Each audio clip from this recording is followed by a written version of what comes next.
కొన్ని రకాల బాధలు ఎలా ఉంటాయంటే ముళ్ళ మీద కూర్చున్నామా అన్నంతగా వేధిస్తూ ఉంటాయి. కాస్తంత ఉపశమనం కోసం తల్లడిల్లేలా చేస్తూ ఉంటాయి.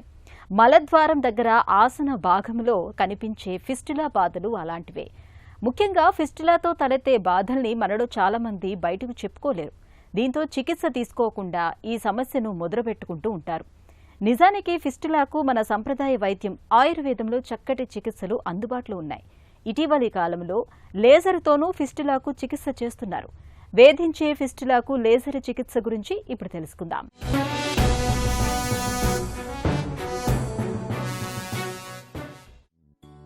సమస్య వచ్చిన చోటు, అది పెట్టే బాధ, ఇవి రెండు మనిషిని ముళ్లకంప మీద కూర్చున్నామా అన్నట్టుగా బాధిస్తుంటాయి.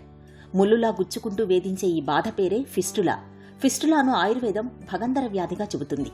భగంధరం గురించి తేలికగా అర్థమయ్యేలా చెప్పాలంటే, గోడలో పైనుంచి ఒక నీళ్ల గొట్టం వస్తుందనుకుందాం. ఆ గొట్టం ఎక్కడన్నా పగిలితే దాని నుంచి నీరు బయటకు లీకై అక్కడ గోడను పాడు చేసి ఏదో వైపు నుంచి బయటకు వస్తుంది. ఒక రకంగా భగంధరం కూడా ఇలాంటి సమస్యే. మలద్వారం చుట్టుప్రక్కల ఎక్కడైనా బయటకు సన్నటి గొట్టం లాంటి దారులు ఏర్పడుతుంటాయి. ఇలాంటప్పుడు దురద, నొప్పి, రక్తస్రావం, జిగురు, చీము పట్టడం వంటి సమస్యలు బాధిస్తుంటాయి. ఈ ఫిస్టులాలో కూడా లో యానల్ అని, హై యానల్ అని రెండు రకాలు కనిపిస్తుంటాయి. లో యానల్ ఫిస్టులాలు సాధారణంగా మలద్వారానికి దగ్గరలో చర్మం పైభాగాల్లో కనిపిస్తుంటాయి. హై యానల్ ఫిస్టులాలు మలమార్గానికి దూరంగా చర్మానికి చాలా దిగువగా కనిపిస్తుంటాయి. ఫిస్టులా వ్యాధి అనేది దాదాపు మన పాపులేషన్లో కనుక చూసినట్టయితే 3 to 7% of the people are suffering. అంటే ఈ ఫిస్టులా వ్యాధి అంటే, ఫిస్టులా అంటే రీడ్ అనేటువంటిది, అంటే ఒక నాళిక ద్వారా ట్యూబులార్ చేంజెస్ ఉండి గుద మార్గం ద్వారా పెరియానల్ యాప్సెస్ అయితేనేమి, సబ్క్యూటేనియస్ యాప్సెస్ అయితేనేమి, ఇస్కోరెక్టల్ యాప్సెస్ అయితేనేమి, పెల్విరెక్టల్ యాప్సెస్ అయితేనేమి, గుద మార్గం దగ్గర ఒక చీము గడ్డ తయారయ్యి అది వివిధ రకాలైనటువంటి ఇన్ఫెక్షన్స్ చేత పగిలిపోయి రెండు రంధ్రాలను, బయట ఎక్స్టర్నల్ ఓపెనింగ్, ఇంటర్నల్ ఓపెనింగ్, రెండు రంధ్రాలతో కూడి లో anal fistula, high anal fistula అనేటువంటి రెండు రకాలుగా ఉండడానికి ఆస్కారం ఉంది.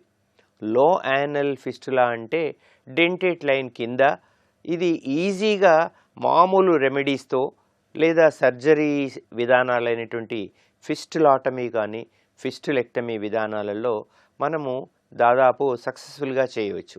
హై యానల్ ఫిస్టులాస్ లోపల మనము fistulotomy, glue method, fibrin glue technique, ఇఫ్టాక్ methods, different procedures, lap guided, అంటే ఒక చిన్న ప్రోబ్ ఫిస్టులాలోకి చనిపించి ఆ దారిని చూస్తూ ఆ ఇంటర్నల్ ట్రాక్ను లిగేట్ చేసేటువంటిది. అండ్ ఇటీవల ప్రపంచవ్యాప్తంగా గుర్తింపు పొంది యూరోపియన్ కోలోప్రోక్టాలజీ చేత ఆమోదింపబడినటువంటి మెడికేటెడ్ సీటాన్ లేదా క్షారసూత్ర విధానం అనేటువంటిది 98% సక్సెస్ రేటు కలిగి ప్రపంచవ్యాప్తంగా గుర్తింపు పొందింది. ఫిస్టులా అనేది మొదట్లో ఎక్కడో చిన్న కురుపులా మొదలవుతుంది. తర్వాత చిట్లిపోయి చీము, రక్తం కారుతూ వేధిస్తుంది. తర్వాత మానిపోయినట్లుగానే కనిపిస్తుంది. కానీ కొద్ది రోజులకే మళ్లీ మొదలవుతుంది. ఒక రకంగా చెప్పాలంటే ఫిస్టులా అనేది మొండి సమస్య. మలబద్ధకంతో బాధపడుతున్నప్పుడు, నీళ్లు తక్కువగా తాగే అలవాటు ఉన్నప్పుడు, ఆహారంలో పీచు తక్కువగా ఉన్నప్పుడు, ఎక్కువ గంటలు కూర్చుని పనిచేస్తున్నప్పుడు, తగినంత శారీరక శ్రమ లేనప్పుడు, రోజుల తరబడి దూర ప్రయాణాలు చేస్తున్నప్పుడు ఫిస్టులా వ్యాధి తీవ్రమయ్యే అవకాశం ఉంది. ఒకసారి ఫిస్టులా మొదలయ్యాక మందులతో తగ్గే అవకాశం చాలా తక్కువ. ఫిస్టులాకు సర్జరీనే అత్యుత్తమ పరిష్కారం. ఆయుర్వేదంలో ఫిస్టులాకు క్షారసూత్ర చికిత్సను ఒక చక్కటి చికిత్సగా చెబుతారు. మందుపూత పూసిన ఒక దారాన్ని ఫిస్టులా ముఖద్వారం ద్వారా లోపలికి చొప్పించి ఫిస్టులాను లోపలి వైపు నుంచి క్రమంగా మూసేసుకుంటూ వస్తారు. అయితే ఇటీవలి కాలంలో లేజర్ విధానంతో ఫిస్టులాకు మరింత మెరుగ్గా చికిత్స చేయగలుగుతున్నామని చెబుతున్నారు డాక్టర్లు. ఇటీవల చాలా వరకు సిమ్టమెటిక్గా పెయిన్, స్వెల్లింగ్ ఉంటున్నాయి. ఎటువంటి రంధ్రాలు లేకుండా, అంటే బ్లైండ్ ఎక్స్టర్నల్ ఓపెనింగ్స్ ఉండి లోపల ఎక్కడో రంధ్రాలు ఉంటాయి.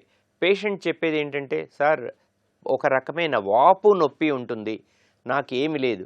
మామూలుగా పరీక్ష చేసిన మేము పర్రెక్టల్ ఎగ్జామినేషన్లో కానీ లేదంటే సింపుల్గా ఇన్స్పెక్షన్ లిథాటమీలో పెట్టి పేషెంట్ని ఇన్స్పెక్షన్ చేస్తే బయట ఎక్కడా రంధ్రం ఉండదు, బయట టెండర్నెస్ కూడా ఉండదు. సో అట్లాంటప్పుడు మేము లోపల పర్రెక్టల్ అంటే గ్లవ్ తొడుక్కొని లోపల గుదమార్గాన్ని పరీక్షించినప్పుడు ఎక్కడో కాడ ఒక రకమైన అంటే ఇండ్యూరేషన్ స్వెల్లింగ్ వాపులు ఉండట్టు గమనిస్తున్నాం. దాన్ని మనకు ఇప్పుడు పర్రెక్టల్ అల్ట్రాసోనోగ్రఫీ ఫిస్టులోగ్రఫీ అనే విధానం ద్వారా మనం చూసినట్టయితే స్పింక్టర్స్ మధ్యలో యాప్సెస్ కలెక్ట్ కావడం, అది లోపల పాకిపోవడం, అది బయటికి రాకుండా ఉండడము, ఇవి ఒక ప్రత్యేకమైనటువంటి వ్యాధులు. ఈ ఫిస్టులా వ్యాధి బయటికి రంధ్రం లేకుండా ఉన్నప్పుడు ఈ టైప్ ఆఫ్ ఫిస్టులాస్ని బ్లైండ్ ఎక్స్టర్నల్ ఫిస్టులాస్ అని, లేదంటే మనకు కాంప్లికేటెడ్ హైయానల్ ఫిస్టులాస్ కింద తీసుకుంటాం. ఇవి ఖచ్చితంగా ఎంఆర్ఐ అసిస్టెడ్ మనకు ఫిస్టులాటమీ విత్ క్షారసూత్ర టెక్నిక్ కానివ్వండి, ఎంఆర్ఐ ద్వారా అల్ట్రాసోనోగ్రఫీ ద్వారా వాటి పొజిషను, ఎక్స్టెన్షను, స్పింక్టర్స్ లోపల దాని ఇన్వాల్వ్మెంట్ గమనించి మనము ఫిస్టులెక్టమీ, ఫిస్టులాటమీ, క్షారసూత్ర టెక్నిక్ను చేసినప్పుడు మాత్రమే దీనిలో సక్సెస్ రేటు ఉంటుంది. ఇటీవల సేమ్ పేషెంట్ దాదాపు 11 సార్లు యూనివర్సిటీ ఆఫ్ మెల్బర్న్ సర్జికల్ యూనివర్సిటీలో ఆపరేట్ అయ్యి ఆయన ఇండియాకు వచ్చి మా దగ్గర క్షారసూత్ర విధానంలో ఈ టెక్నిక్ను చేసుకొని సక్సెస్ఫుల్గా వెళ్ళారు.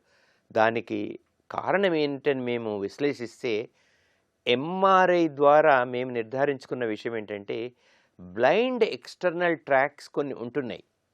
ఆ ట్రాక్స్ను మేము సరిగా ఐడెంటిఫై చేసి ఒకేసారి కట్ చేయకుండా కాలక్రమేణా కట్ చేస్తూ ప్రాపర్ డ్రైనేజ్ చేస్తూ క్షారసూత్ర విధానం లోపల మేము ఇలాంటి కొన్ని హండ్రెడ్స్ ఆఫ్ కేసెస్ మనం సక్సెస్ఫుల్గా ట్రీట్ చేయడం జరిగిందండి.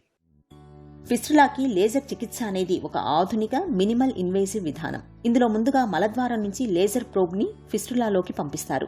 ఆపై ఫిస్టులా కణజాలానికి రక్త సరఫరాను నిలిపివేసి దాన్ని కుంచుకుపోయేలా చేస్తారు. చివరిగా ఫిస్టులా మార్గాన్ని మూసివేస్తారు.